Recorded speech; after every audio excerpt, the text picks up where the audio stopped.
Hello there, I'm George Hall, and welcome back to the Good Growth Podcast. Last week I interviewed Jo Hyder and got her answers to 10 quickfire e-commerce questions. Today, I'll be doing the same with Sarah Auerbach. Sarah is also a consultant director here at Good Growth, and her background in fashion, cosmetics, events and communications means she'll hopefully have some great insights to share with you all. Sarah, thank you very much for joining me today. Thank you, George. Sarah, I've got to ask, are you excited for Christmas yet? Has it sunk in yet that it's only just around the corner? It has finally sunk in. We've got the tree up and it feels festive. Yeah, but I'm definitely someone who I have to wait until the 1st of December in order to put up the tree. Oh, I know what you mean. A real purist. It's nice to hear. Absolutely.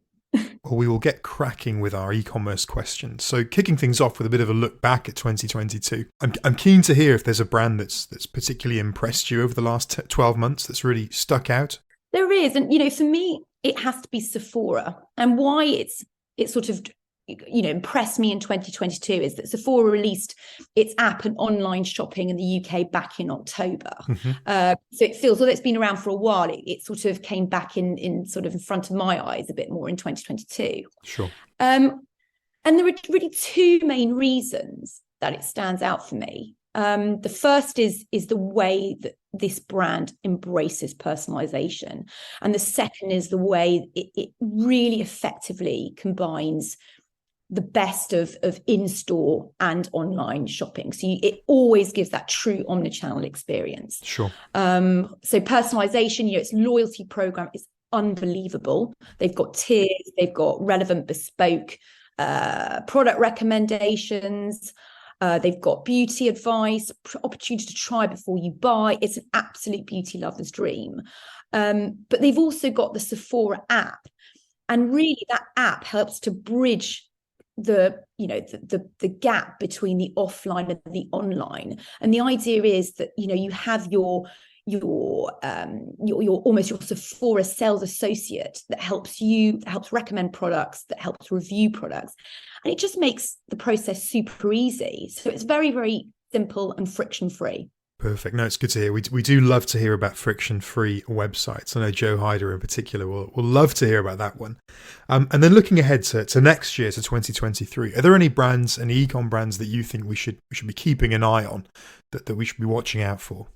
Yeah, well, I think so. The wellness market has been booming, and I think that's gonna continue. Okay. Consumers in 2023 are going to continue to spend money on products that improve their health, improve their fitness, improve their mindfulness. Sure. But actually, it was a McKinsey report that coined it really well. So the future of wellness is connected and customized. So my e-com brand to watch out for in 2023 is the Oura Ring. Okay. So it's founded in Finland. And it's essentially a health tracking ring that tracks your sleep, your heart rate, your activity levels, your training frequency, and it enables you to feel your best and completely monitor your lifestyle. Now, they've even launched a limited edition collaboration with Gucci, so it's definitely on my radar and an e-com brand to keep an eye on. Perfect. I'm guessing it's a lot easier to use than a bracelet or an arm strap or whatever. So super easy. And then we've already touched on a few opportunities for e-com brands in the next 12 months, a few key themes that have popped up. Keen to hear as well about what you think the main challenge might be for e-com retailers in 2023. Well, I think there are a lot actually, George. It's going to be a tough year, but I think one that really stands out for me is customer acquisition. Of course. It's going to become harder. It's going to continue to become more expensive. So brands are going to have to double down on engaging and retaining their existing users. So for that reason, brands are going to have to really adopt a customer-centric approach. Yeah, absolutely. And the more that those companies know about their customer audience, their behavior, then the more that they can develop those meaningful relationships with them. So it's going to be, I think also that, acquiring customers is more expensive. So in addition to not only having to really engage your existing user base, companies are going to have to really understand their marketing channels even more effectively. They're going to have to understand what role and what commercial contribution their marketing channels provide. And in order to do that, they'll be able to invest better. Sure. Well, it's interesting that you mentioned being customer centric there. We talk about things like customer service and how obviously it's huge in store. What's your view on customer service online? Does it still have a place for e-com retailers in 2023? Oh my goodness. Yeah. I mean, look, it always has, and it always will. Funny enough, I was reading a Microsoft report recently that said, I was quite shocked by this, but it said 96% of customers say that customer service is a factor in their decision to buy and stay loyal to a brand. Blimey, okay. So brands that don't provide a seamless, a helpful or reactive customer service, they're bound to suffer. And it's not good enough to hide away, your customer service contact in the footer of your website. Surface it, make it clear, offer your customers various ways of communicating with you, and it will double, it will help you in the long term. Sure. And then a theme that you touched on earlier on with Sephora was personalization. And just keen to get your view on personalization going forward, because the industry press flag it as one of the big themes for 23 and beyond. Do you agree? Is personalization going to be critical for the next however many years? I mean, absolutely. And, it's true, I highlighted it with Sephora. Individualizing and personalizing experience.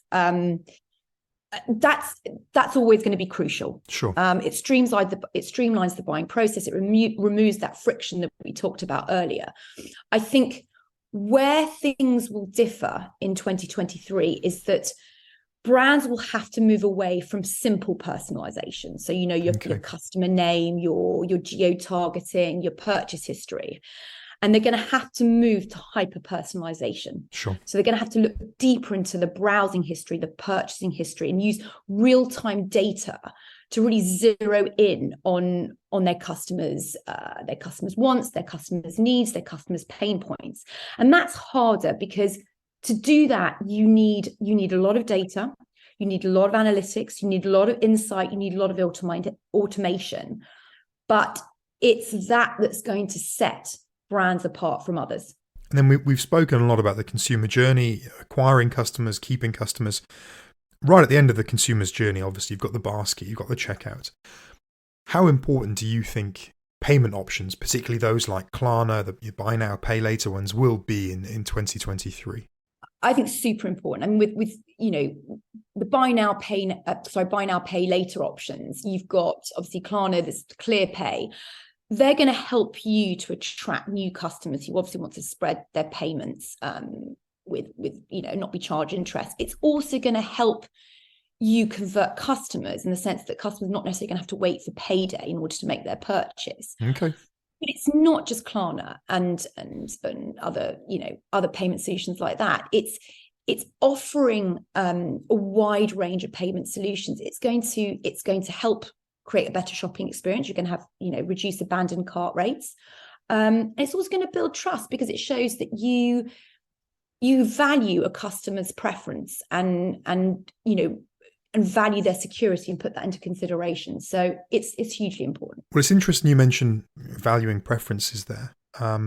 One thing that we've seen customers put real value on, and also brands put real value on, is sustainability. Going forward, given that we're in a cost of living crisis, given that customers are having to be more wary of what they're buying and how much it costs, do you think that sustainability might begin to take a bit of a back seat? I would really hope not, but I think there is a risk. So again, I read a recent Kantar report, and it revealed that only 1 in 3 consumers that are struggling with the cost of living actively seek out sustainable brands. And that compares with 53% of those who are financially comfortable. So it's a worry going forward. My view on this is that the real responsibility lies with the brands. So they're the ones that need to address sustainability. They've got to address those issues directly. They've got to reduce waste, stamp out labor exploitation. And essentially more has to be done to enable customers and consumers to make the right choices, at an affordable cost. And then going back to something you mentioned in your Sephora answer right at the start, which shows how good of an answer it was. We spoke about how the app experience, the online experience, the in-store experience all needs to be intertwined and stabilized, really. What would you say to brands and retailers who aren't yet investing in omni-channel activity? I mean, for me, start now, because you've got to place you've got to place your customers at the core of the marketing funnel. You've got to offer them that seamless experience. And by doing so, you can really deliver the right message at the right time to the right customer. And without omnichannel, you're going to have these siloed marketing campaigns and really lose the ability to understand what is success, how to analyze success. And that ultimately is going to affect your ability to measure impact and your ability to have, to create any difference within your organization. So it's crucial, absolutely crucial. Perfect. So almost the best time to start was yesterday. Yeah, exactly. Excellent. And then into my favorite business end questions, the real fun ones. Sarah, I know you said you only put your tree up on the 1st. Have you finished your Christmas shopping? Have you started it? Is stuff in baskets? What's the current situation? No, definitely haven't finished, but I have started. I mean, gosh, I know that we commissioned some research recently at Good Growth on sort of shopping, Christmas shopping, and almost a third of respondents said that they had started their shopping for Christmas 6 weeks before, and I mean, I can only aspire to that. I mean, in my family, I tend to, the kids start giving me very unsubtle hints, sort of way back in October. But despite this, I can't quite get festive or ready to shop until I've at least heard Michael Bublé and Mariah Carey on the radio, and then I can really get started. Well, luckily for me, I've managed to avoid Bublé so far this year, but plenty of Wham and a bit of Mariah chucked in there as well. And then onto our final e-commerce question, and perhaps I guess the ultimate e-com question. Sarah Auerbach, what was the last thing that you bought online? Well, actually, George, it's interesting that because I know that, on LinkedIn, you've created this Good Growth Advent calendar. I have. Thank you very much for the plug. Pleasure. But so actually, the last thing I bought was Advent calendars for the whole family. And I love the way that calendars are becoming more and more eclectic each and every year. Now, I have to say, we've gone traditional. Kids have got Lindt. I've got Tony Chocolonely, and even the dog Cosmo has his own Lily's Kitchen advent calendar. So everyone is happy now. Everyone. Some solid purchases. Well, Sarah, thank you very much for your time today and for coming on the Good Growth podcast. It's been fantastic to get your answers and your insights as always. And all that's left for me is to wish you a very happy Christmas and a fantastic new year. And happy Christmas to you too, George. Thanks, Sarah.